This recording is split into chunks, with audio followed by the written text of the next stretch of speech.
deviennent fatigués à penser, surtout dans la douleur. OK? Financement disponible, fait qu'il y a aussi, en fait, ça c'est plus votre côté là, mais il y a des programmes d'innovation. Je ne sais pas s'il y a des programmes que vous pourriez demander des subventions afin d'amener ça pour, ou avec Emploi Québec, là, avoir un programme qui est de base de grade médical pour améliorer la santé. Est-ce que vous pouvez le réduire aussi là, dans des déductions fiscales, là, étant donné que c'est littéralement un investissement pour la santé de vos employés, là. Fait que ce côté-là, moi, je ne le connais pas trop, hein, mais c'est quelque chose que peut-être vos comptables ou ces gens-là là, vont être capables de mieux vous guider là-dessus. Technologie éprouvée, fait que c'est une technologie qui n'est pas expérimentale. Nous, on a beaucoup d'expérience, fait que plutôt que vous offrir quelque chose qui va me mettre dans le trouble, là, parce que, tu sais, je veux faire du cash, puis fait que moi, je ne travaille plus de cette façon-là. OK? Je suis déjà très bien payé, là. OK? Fait que il y a des affaires que je fais comme j'ai fait une vidéo tantôt sur le calendrier avec l'IA.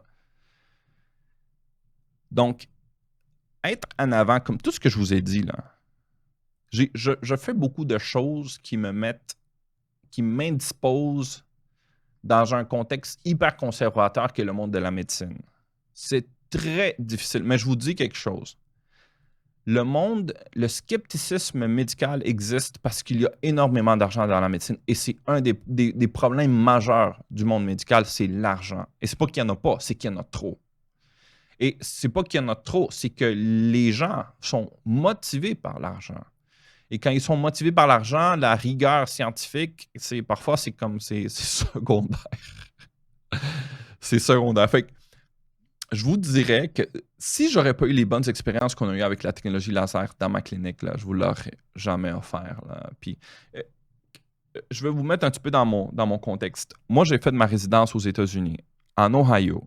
En Ohio, et aux États-Unis, il y a des gros problèmes d'addiction, là, OK, à tous les opiacés, là. Fait qu'on avait beaucoup plus qu'au Québec, beaucoup plus qu'au Canada. Puis, tu sais, toutes les crises, les histoires d'horreur que vous entendez avec la fentanyl, là, les gens qui surdosent, là. OK? Aux États-Unis, dans mon entraînement, j'ai connu un monde médical bouleversé où les médecins, parfois, ils vont réduire l'accès aux patients, aux solutions parce qu'ils ont peur. Ils ne savent pas, ils n'ont pas la capacité de dire ce gars-là, il est en train de chercher de la dope, là, et fait qu'il a pas mal, il est plus comme en une dépendance physique ou psychologique. Puis un gars qui a réellement de la douleur. Donc, puis une des difficultés que les médecins font face à ça, c'est que par la suite, c'est comme, t'es un petit peu comme blâmé, là. Si ce gars-là, par la suite, fait une surdose ou il finit par vendre ce médicament-là, donc il y a eu je vous niaise pas, là, il y avait des cliniques qu'on appelait les pill mill. Pill mill. C'est comme la grange là, où tu amènes les grains, puis tu vas broyer le blé, puis tu fais de la farine, là. C'était des cliniques où les gens, puis ça, on parle de 2012 à 2015 en Ohio, là. Il y avait un gars qui s'était fait pogner pratiquement, il faisait comme 400 000 US par an à juste prescrire des narcotiques. Tout le monde qui allait là, c'était comme, yo, let's go, là. Fait que il y a eu des histoires d'horreur comme ça qui ont fait en sorte que par la suite, la société s'est pris à comme genre, fait qu'on veut des solutions. Donc, ça, c'est une chose. La deuxième chose, j'ai travaillé par la suite dans un contexte hospitalier, là. J'étais dans des patients très vieux, là. Okay? 94 ans, on avait genre la moyenne d'âge, c'était de 70 à 90, là. C'était la moyenne d'âge où je travaillais particulièrement. Fait que, à cet hôpital-là, encore une fois, fait que là, on est aux États-Unis.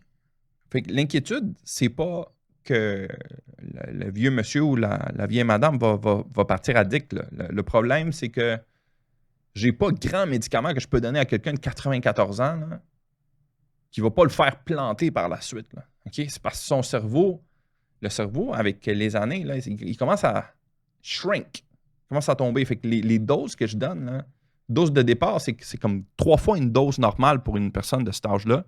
Fait que parfois, tu leur donnes ça, puis ils tombent en bas du lit, puis là, tu as un autre problème. Fait que si le patient est en douleur, tu as un problème. Si le patient est donné du médicament, puis soit dit en passant, on ne sait jamais qui va réagir d'une certaine façon. Fait que c'est un petit peu d'essai-erreur.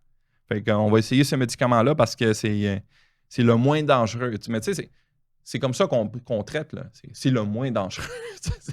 C'est pas comme c'est un bon médicament. Non, non, c'est le moins dangereux. Fait que j'essaie de trouver c'est quoi la solution miracle qu'il n'y en a pas. OK, là?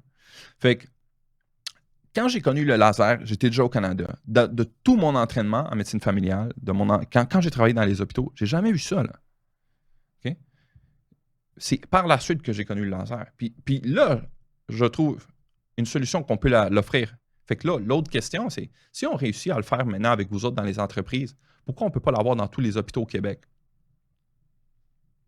Plutôt que de donner de la morphine aux patients vieillissants québécois qui sont dans des situations déjà difficiles, peut-être un petit peu de démence